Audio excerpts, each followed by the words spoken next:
दोस्तों नमस्कार, ये है मार्गदर्शन फॉर सिविल सर्विसेज। मैं अनुराग चौधरी। दोस्तों आज की वीडियो में प्रस्तुत है भारतीय संविधान के निर्माण के लिए गठित संविधान सभा में शामिल महिला सदस्यों के बारे में सामान्य जानकारी। सबसे पहले हम संविधान सभा के बारे में जान लेते हैं। दोस्तों संविधान सभा एक बहुदलीय निकाय थी और संविधान सभा के सदस्यों का चुनाव प्रांतीय विधानसभा के सदस्यों द्वारा अप्रत्यक्ष निर्वाचन के आधार पर हुआ था। संविधान सभा में कुल सदस्यों की संख्या 389 थी, जिसमें ब्रिटिश प्रांतों से 292 सदस्य, देसी रियासतों से 93 और कमिश्नरी क्षेत्र से 4 सदस्य शामिल थे। इसमें महिला सदस्यों की संख्या 15 थी। अनुसूचित जाति से कुल 26 सदस्य और अनुसूचित जनजाति से 33 सदस्य शामिल थे। और आप जानते हैं संविधान सभा की पहली बैठक 9 दिसंबर 1946 को नई दिल्ली के संविधान हॉल में हुई थी। सभा के वरिष्ठतम सदस्य डॉक्टर सच्चिदानंद सिन्हा को संविधान सभा का अस्थायी अध्यक्ष और एच.सी. मुखर्जी को उपाध्यक्ष चुना गया था। 13 दिसंबर 1946 को पंडित जवाहरलाल नेहरू द्वारा उद्देश्य प्रस्ताव प्रस्तुत किया गया था और 22 जनवरी 1947 को उद्देश्य प्रस्ताव को स्वीकृति मिली थी और आगे चलकर यही संविधान की प्रस्तावना बना था।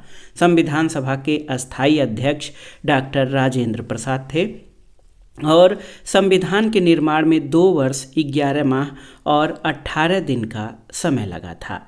संविधान सभा में जो शामिल महिलाएं थीं उसमें सुचिता कृपलानी, विजय लक्ष्मी पंडित, पूर्णिमा बनर्जी, कमला चौधरी, बेगम एजाज रसूल, राजकुमारी अमृता कौर, सरोजिनी नायडू, हंसा मेहता, जी दुर्गाबाई, दक्षयानी वेलायुधन, मालती चौधरी, अम्मू स्वामीनाथन, रेणुका राय, लीना राय और एनी मस्करीनी थीं।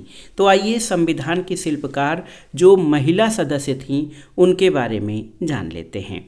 दोस्तों जो संविधान सभा का संख्यात्मक अवलोकन के आधार पर संविधान सभा में कुल 389 सदस्य थे, जिसमेम 15 महिला सदस्य थीं।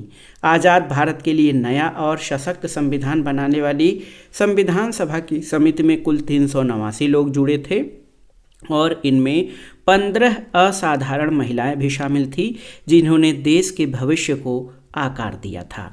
इन 15 महिलाओं में श्रीमती सुचिता कृपलानी, मालती चौधरी, विजय लक्ष्मी पंडित, सरोजिनी नायडू, राजकुमारी अमृत कौर, लीला राय, बेगम एजाज रसूल, कमला चौधरी, हंसा मेहता, रेणुका रे, दुर्गाबाई देशमुख, अम्मू स्वामीनाथन, पूर्णिमा बनर्जी, दक्षयानी वेलायुधन और एनी मस्करीनी शामिल थीं।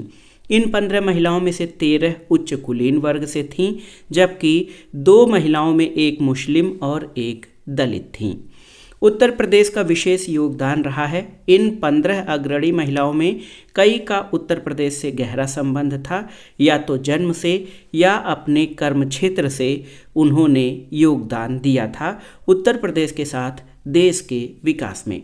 सबसे पहली महिला सदस्य के बारे में जानते हैं, कमला चौधरी, जो कि लेखिका और संविधान निर्माता थीं। इनका जन्म उत्तर प्रदेश के लखनऊ में एक संपन्न परिवार में हुआ था। इनकी पहचान एक प्रसिद्ध लेखिका के रूप में रही है और इन्होंने संविधान निर्माण में सक्रिय भागीदारी की थी।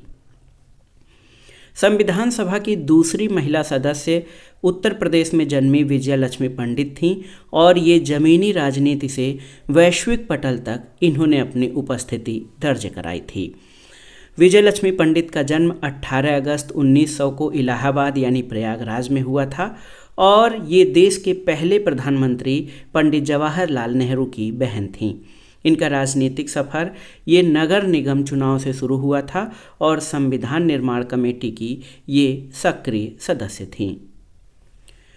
उत्तर प्रदेश में जन्मी राजकुमारी अमृत कौर, इन्होंने शाही विरासत से लोक सेवा तक का सफ़र तय किया। 1889 में लखनऊ में इनका जन्म हुआ था और इनकी पारिवारिक पृष्ठभूमि ये कपूरथला के महाराज के शाही परिवार से संबंधित थीं। इनका योगदान रहा कि संविधान सभा की सदस्य के रूप में इन्होंने राष्ट्र निर्माण में महत्वपूर्ण भूमिका निभाई थी। दोस्तों उत्तर प्रदेश के कर्मभूमि से संबंधित कई अन्य महिलाएं थीं जिनका जन्म कई अन्य राज्यों में हुआ था, लेकिन इन महिलाओं ने उत्तर प्रदेश को अपनी कर्मभूमि बनाया और राज्य तथा राष्ट्र पर अमिट छाप छोड़ी थी। सुचित्रा कृपलानी ये देश की पहली महिला मुख्यमंत्री रही थीं। इनका जन्म 25 जून 1904 को अंबाला, हरियाणा में हुआ था। ये संविधान सभा की सक्रिय महिला सदस्य थीं। इनका संबंध उत्तर प्रदेश से रहा है और उत्तर प्रदेश जैसे बड़े राज्य के मुख्यमंत्री पद की जिम्मेदारी इन्होंने संभाली थी और कांग्रेस पार्टी में महिला शाखा का निर्माण इन्होंने किया था और ये उत्तर प्रदेश के साथ देश के किसी भी राज्य की पहली महिला मुख्यमंत्री रही हैं। अगला जो नाम है वो है सरोजिनी नायडू का। ये भारत कोकिला और पहली महिला राज्यपाल के रूप में प्रसिद्ध हैं। इनका जन्म 23 फरवरी 1879 को हैदराबाद में हुआ था।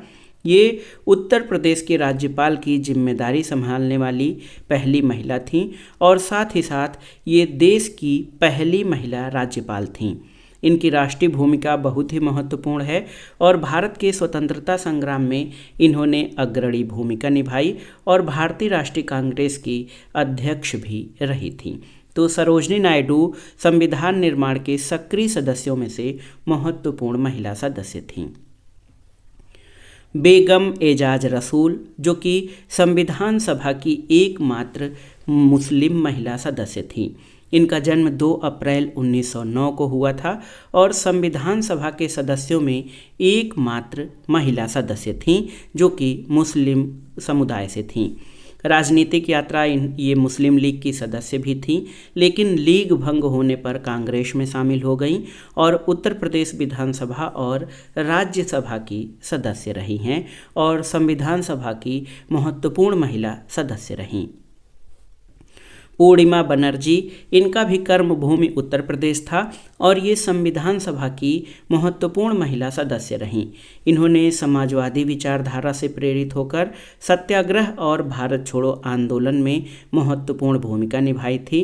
उत्तर प्रदेश में आज़ादी की लड़ाई के लिए बने महिलाओं के समूह की सदस्य थीं और किसानों की सभा, ट्रेड यूनियन की व्यवस्था और ग्रामीणों से जुड़े मुद्दे उठाने का कार्य इन्होंने किया था। दोस्तों, ये थीं संविधान सभा की 15 महत्वपूर्ण महिला सदस्य और उनके बारे में जानकारी। दोस्तों, उत्तर प्रदेश से जुड़ी इन महिलाओं ने विभिन्न पृष्ठभूमियों, संपन्न वर्ग, शाही परिवार और मुस्लिम वर्ग का प्रतिनिधित्व किया, जिससे संविधान अधिक समावेशी बना। उन्होंने न केवल संविधान बनाया, संविधान निर्माण में अपनी महत्वपूर्ण भूमिका निभाई, बल्कि मुख्यमंत्री और राज्यपाल जैसे सर्वोच्च पदों पर आसीन होकर भविष्य की पीढ़ियों के लिए मार्ग प्रशस्त किया। उनका योगदान केवल कानून बनाने तक सीमित नहीं था, ये दृढ़ संकल्प, नेतृत्व और राष्ट्र सेवा की एक अस्थायी मिसाल है। तो दोस्तों, ये था आज का वीडियो। भारतीय संविधान के निर्माण के लिए गठित संविधान सभा में शामिल महिला सदस्य और उनके बारे में सामान्य जानकारी।